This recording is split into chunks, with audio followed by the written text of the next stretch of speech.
Welcome back. Well, rejoining us to talk markets, Dan Bossi and Tommy Grisafi. All right, Dan, Tommy mentioned it earlier, but do you actually think that the Brazil's crops are actually bigger than what's printed right now by USDA?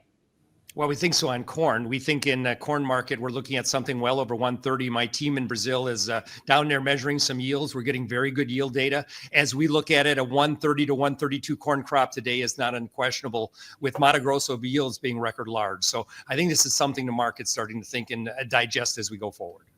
So then, Dan, what is it going to take to turn these prices around? We really got two things, Tyne. You've got either a Chinese-U.S. trade deal, or you've got weather that needs to give us some kind of yield dent in the United States. Those are the two things that'll change it. So we do have underneath the market what I call this demand pull, if you will, that's coming. And I don't think that takes September corn much below $4.20. But on the upside, I really can't get it going unless I have a supply dislocation, or I can really prove to the market that Chinese demand is going to be coming. And today we just don't see that. And I think that's the problem that we're having in terms of getting a rally and seeing cash grain markets improve. Yeah, Tommy, I mean, what do you think it's going to take? We just got off with Eric Snodgrass. He was talking about weather. There is still this concern about drought, and I know that's in the back of farmers' minds right now. So what will it take to turn these prices around? Mother Nature has a strange sense of humor. It's going to be 90-some degrees in North Dakota this weekend with 50-mile-an-hour winds. It's only May. We have to get through May, June, July, August. There's a lot of weather that could be added to this market. If we had some type of weather event, the market's out of position. Now, with that, we'd like to see more demand come in. We'd like to see other things. We'd like to see certainty with China. But that's what we have right now. There's also a rotation of funds of where, for recently gold's been so popular, but then gold sold off this week.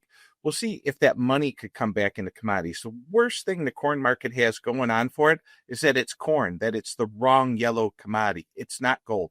There are so many exciting things to trade, and corn's not one of them right now. Gold's exciting. Bitcoin's exciting. There's so many better things that a trader who has the ultimate flexibility of trading can trade, and corn's the odd man out. Well, cattle prices on the other end of the spectrum, just an impressive run again this week. We're going to talk about cattle much more in our Farm Journal report. But Dan, does beef demand seem to be inelastic? It sure does right now, Tyne. The average cash price, or the average retail price, I should say, for the beef market at the end of March was $8.67. Never before have we seen this high of retail price, and the consumer's not showing any back off at all. So this protein craze that goes on between us older people and others is still ongoing. And whether it be beef or some of the other species out there, I'm still relatively bullish of protein as we look down the road. I highlight that we have a shortage of protein. There will be corrections at these very high levels. Air altitude sickness does set in, but nonetheless, I don't see a change in this big bull market in beef looking forward for at least a couple of years.